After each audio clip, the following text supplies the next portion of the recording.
Hello friends, welcome to engineering tutorial. So previously we discussed the basic introduction to atmospheric science. In this video we are going to take that forward and we'll discuss the origin and composition of the atmosphere. So before that, just a quick recap that atmosphere is basically an envelope, a layer of gases which cover Earth, and it is held at that point by Earth's gravity. So it's Earth's gravitational force which is holding on to its atmosphere, and it acts as a protective bubble and provides breathable air.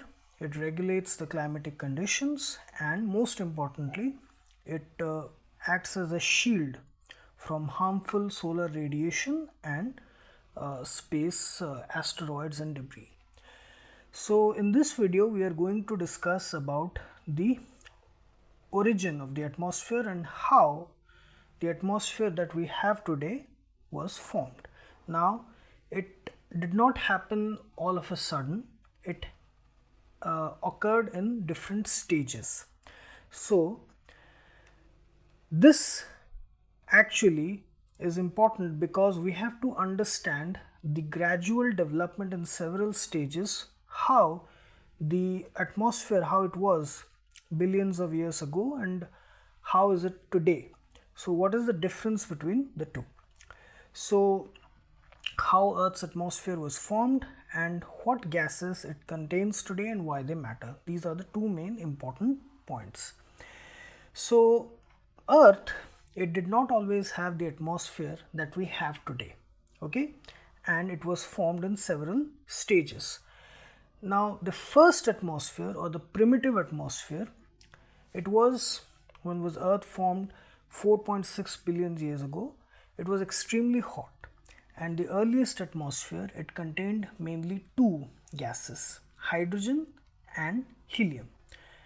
Okay, this is the primitive atmosphere, okay, containing hydrogen and helium, and it mainly came from the solar nebula, okay, the solar winds, and it is the cloud from which the solar system is formed. So these gases came from there. So hydrogen and helium were the two dominant gases present in the first atmosphere.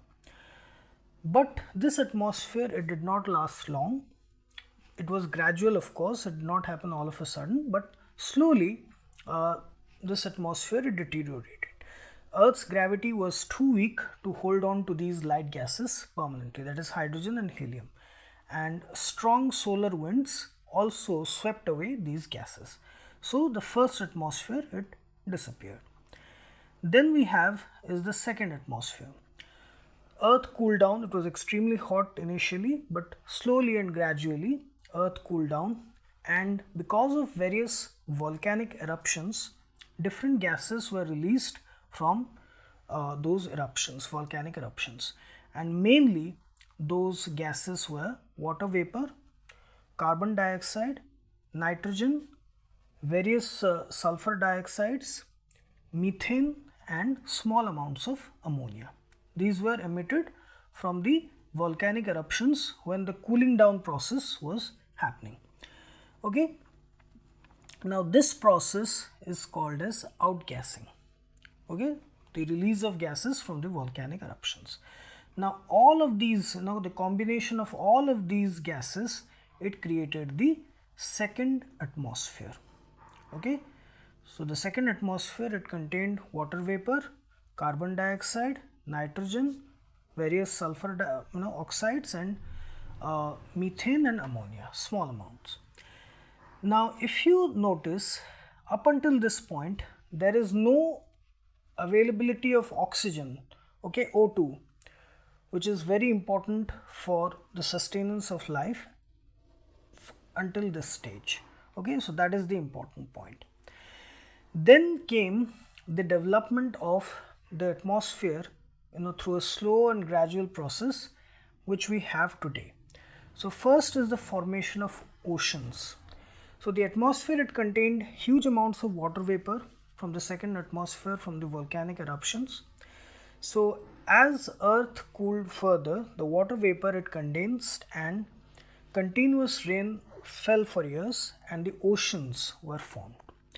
And some amount of carbon dioxide it dissolved in ocean water and became trapped in the rocks. So this reduced the atmospheric carbon dioxide content. So ocean formation, and then in the ocean the marine life, tiny marine organisms like cyanobacteria, they began the process of photosynthesis, where the dissolved carbon dioxide and water, they combined to form glucose or sugar and released oxygen. So this is the important thing which happened, which released free oxygen. The availability of oxygen in the atmosphere happened through this. And this release of oxygen is very important in this form, okay? So there are two important things here. First, the photosynthesis process which was carried out by the marine organisms, they provided us with oxygen, O2, which is important for respiration.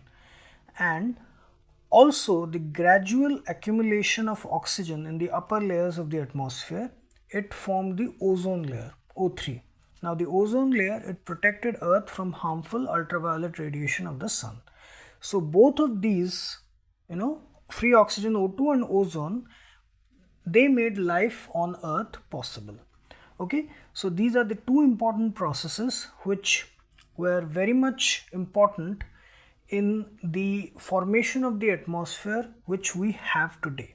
So the present atmospheric composition, which is basically a mixture of gases in a particular proportion, we have this. We have nitrogen, which is almost 78%, and it dilutes oxygen and important for various life processes. And oxygen, O2, 21%, which is required for respiration and combustion. Argon, 0.93%, which is an inert gas. Carbon dioxide, 0.04%, and it is an important greenhouse gas, and other gases, which is basically neon, helium, methane and ozone. Most importantly, ozone in the upper layers of the atmosphere. Okay, so this is the present atmospheric composition of Earth. Now, what is the importance of the atmospheric composition? So it maintains Earth's temperature, okay, regulates the climatic conditions. It protects life from harmful ultraviolet radiation of the sun. It supplies the gases needed for life, okay, respiration, combustion, etc., nitrogen fixation and all that. Then it helps in the, weather and climatic condition regulation. And without the atmosphere, obviously there will be, disturbance in the weather and climate cycle. The days it would be extremely hot, the nights would be extremely cold, no rain or breathable air will be there, and rainfall irregularity, all of that will be there. So this is the importance of the atmospheric composition, and also led to the development of different layers in the atmosphere. Okay, starting from the lowest, which is troposphere, stratosphere, mesosphere, thermosphere and exosphere. We'll discuss about them in separate videos. Okay, so this is the formation of Earth's atmosphere in several stages, starting from the primitive atmosphere, the first atmosphere consisting of hydrogen and helium, and gradual deterioration of this atmosphere through solar winds. Then the second atmosphere, which is basically from the volcanic eruptions with the main content of these gases. Okay, then we have the formation of oceans and the the dissolution of carbon dioxide in ocean water, and photosynthesis which happened in the ocean by the marine organisms, which gave us oxygen, free oxygen, O2, and the gradual accumulation from the ozone layer in the stratosphere, which are the two important things which made life on Earth possible. And this is the present atmospheric composition and the layers. Okay,